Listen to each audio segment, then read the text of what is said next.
How one mother turned nutrition into a mission after her daughter's cancer diagnosis and treatment. This month on Mid Month Meeting of the Minds, we're featuring a story that reminds us how personal experiences can shape powerful missions.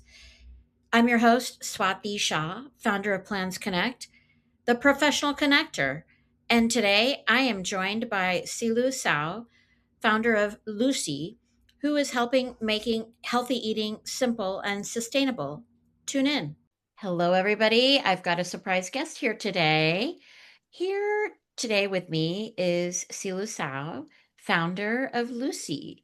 She is a nutritional coach, but she's a former hedge fund advisor. And I'm dying to have you hear her story. It's amazing. And I'm so happy I know her. And shout out to Hopkins because we're both Hopkins alumni, and that's our connection. So take it away, Silu. Hi, thank you so much for having me here today.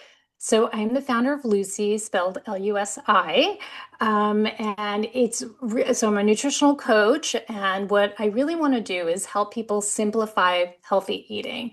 And so I offer a lot of healthy eating meal plans and offer really a system. People know how to cook a lot of times, and even if they don't, it's about the organization of the cooking. And so I really want more people to cook. I've had a restaurant. We all know what people put in food and they add oils and fillers and all sorts of stuff. And so if you have control over your food, you really have a lot more freedom to make choices for your own self and your own body. Love it. I love it. Silu, share with us a little bit about your journey. You used to have a restaurant. Tell me Yes, how yes. that began and what have you done along the way to becoming a nutrition coach? So, as you said, I started in finance early on in my career, then had kids, and then went back to work at a hedge fund for just a brief stint, and then decided I really, really need to um, follow my passion, which was cooking. And so I pivoted at that point and went to cooking school. And I had the idea in my head with a business partner to launch a healthy Indian food that would be like a fast food chain that would be the equivalent of Indian Chipotle. And we did that. It was called Chutney Kitchen. In 2015, we launched. Um, we did it in New York, which wasn't the smartest of ideas to test a restaurant because of the running costs. But anyway, we closed that, and then post Chutney Kitchen, I thought around what I wanted to do, and I did my certification in functional nutrition, and I'm really now trying to marry the two together, which is cooking and functional nutrition. So now I've started Lucy. I coach people on a one-on-one basis, but really I'm trying to engage people in these menus, these weekly menus where you can download, so you don't have to think about what to eat, and then you get a grocery list, a prep list, and then you're just once you prep a few things, you're really not worried about what you're cooking for your family or yourself for the week. I love it. Yes. I know there's a lot of I'm going to go back to what you said about Chutney Kitchen. For our listeners and viewers, yes, we're both Indian. Yeah. And so I remember in 2015 hearing about your restaurant and I was excited for you. Oh, And thank you you. were ahead of your time, because now they have little Indian bowl restaurants, Yeah. kind of like Chipotle, but I'm not so sure how healthy they are. But anyways, I find a lot of bowls are heavy on the rice and anyways, so it's just but you were ahead of your time. And then I love how you are now marrying the nutrition with simplifying your life and making it healthy and functional. Can you share just a little bit about that? Yeah, well, this is sadly, it was a really hard year. In 2023, my daughter had cancer. And, I spent a lot of time cooking for the family, like, and beating myself up. Like, did I cook her nutritious food? Did I do everything right?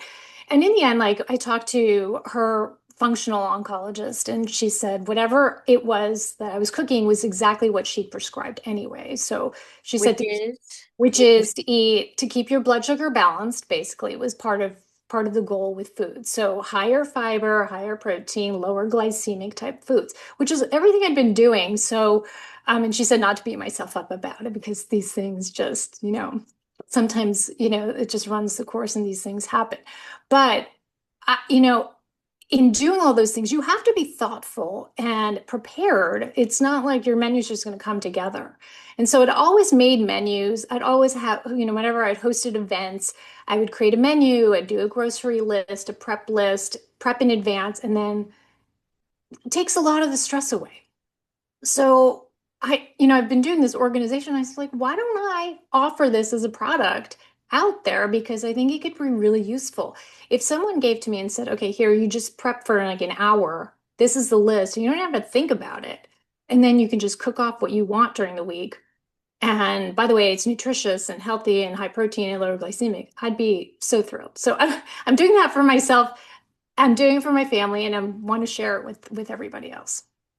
Yes, so I love your videos. I see your videos on Instagram. I don't know what other channels you're on, but I love them and they do inspire me as excuse me. I love to cook too, and I love to eat, but I too like to eat healthy, and I don't really eat large portions, which nobody ever believes. I'm like, I'm happy with a small amount, and I don't pig out really. It's a rare occasion that I pig out, and it's not due to any drugs. I stop when I'm full. And but yeah, no, your videos inspire me. I I want to hear more about can you give us a sample? I just this is Yeah. I actually have uh a menu. Let me tell you, I have a menu here. I was just ordering my groceries. So I have next week's menu, which includes okay, so we have Thai coconut chicken soup. So I've got the uh, protein and the healthy fat from the coconut milk. Harissa lentil meatballs. So I try to also include one hearty vegetarian or non-meat day that's not pasta. I love it. Miso ginger glazed short ribs. I don't add meat like a beef every week. It's mostly focused on chicken. Pan-seared salmon with tamarind pineapple chutney and a kale quinoa salad with lemon parmesan vinaigrette, which you can add protein to. So, And I yeah. loved your tip about kale, crunching it with salt. Oh, massaging kale. So a lot of people, a lot of complaints that I get from people are that they're gassy and bloated and bloat easily after they eat something. And it's usually, and they say they're eating healthy, which they are. They're eating a salad, but raw kale is really fibrous and hard to digest. So if you just put an acid and some salt and massage it down, it does some of the work that your stomach doesn't need to, so you don't bloat as much generally. I love it. Yes. No, I remember speaking with a real estate agent sometime during the pandemic, and she was switching from whatever diet she'd been on to eating like this entirely plant-based, but very heavy in the fiber. And she was having so much gas and flatulence and stomach upset. And I was trying to be tactful and tell her she didn't have to eat that much. Like it was an excessive amount, but I mean, everybody's different in how they tolerate it. So maybe she wasn't eating excess. I don't know. Or maybe her body was just adjusting to getting used to the fiber. Certainly, I think I grew up eating Indian food. So we had dal 5 days a week and lentils, legumes. They're high in fiber and protein. They So are. Well, and also, this is a tip that I have coming out. Every Indian auntie knows that you soak your lentils to make them more nutritious and to be less gassy. Here in easier America, to digest. Yeah. people don't soak their lentils. It's not even a thing. And so that's one of the tips I want to say. It Oh, doesn't take long when you prep your food. If you just soak your lentils even overnight in the fridge, rinse it out. It makes them cook faster, it makes them more absorbable, it reduces phytic acid, which is an anti-nutrient. So it does a lot of things. Yeah. wow. That you're right. Yeah, my mom soaked the lentils every morning, especially after she started going to work. Yep. Um, and when my dad was alive, she she could whip up a whole Indian meal in like um 30 minutes, I think, but she she had the vegetables purchased from the grocery store in advance, and then she had the lentils soaking in the morning, and um and then it was just a boom, boom, boom, done. And yeah, you're right. Oh my God, that is amazing. So I I'm also we didn't get into much details about the pivot, but I know you mentioned to me you've done a couple of different trainings, and you've done functional nutritional training, Yes, yes. I and have you've a also, certification. Mhm. and can you tell me what functional nutrition training is? Yeah, so I studied under a guy named Josh Gitalis. He has a functional nutrition program. Like a lot of, there's a lot out there, but I really like him because he does a lot of evidence-based work, right?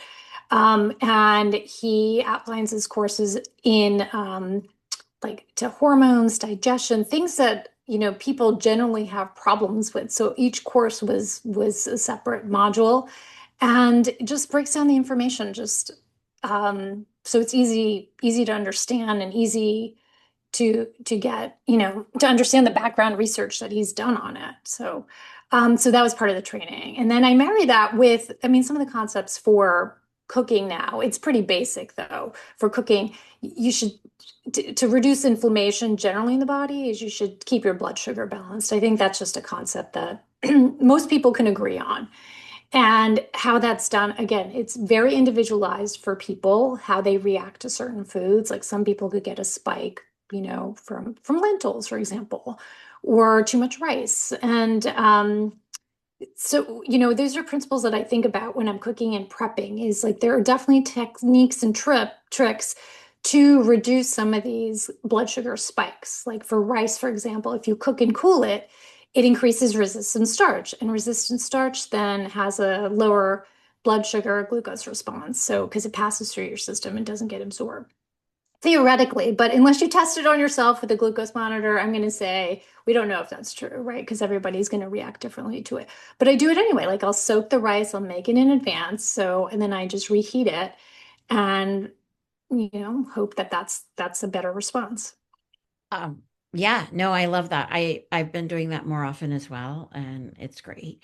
So, okay, now as we wrap up today's podcast, I want to hear how people can follow you and learn from you. Do you have a website? I know first, everybody, you can follow her at BYLUSI on Instagram. I love her videos. Thank you. And where else can they follow you and connect with you? So I'm on YouTube. I have a newsletter called Prep to Plate, which is you can sign up for. I'm going to start sending that out. It's about how to prep and get yourself organized in advance. And so during the week, you can cook off things very easily. You can also find me at my website, which is www.bylucy.com. Love it. I'm going to follow your YouTube, and our podcast is going on YouTube. So it's a Perfect. perfect. I will find a way to tag each other, and this is just brilliant. I love what you're doing. I've loved seeing your journey from hedge fund advisor to finance or whatever, then into restaurant and cooking, and now you're a nutrition coach. It's beautiful, and you're following your passion. Yes, yes. Yeah. I think you need to. I think you have to do something you love or, life becomes dull, not exciting. Totally agree. Thank you so much, Silu. I am excited to keep following you, and I hope our listeners and observers on this podcast follow you as well. I am Swati Shah, the professional connector, founder of the mid-month meeting of the minds, which is a part of Plans Connect. Thanks, Silu. Thank you so much for having me.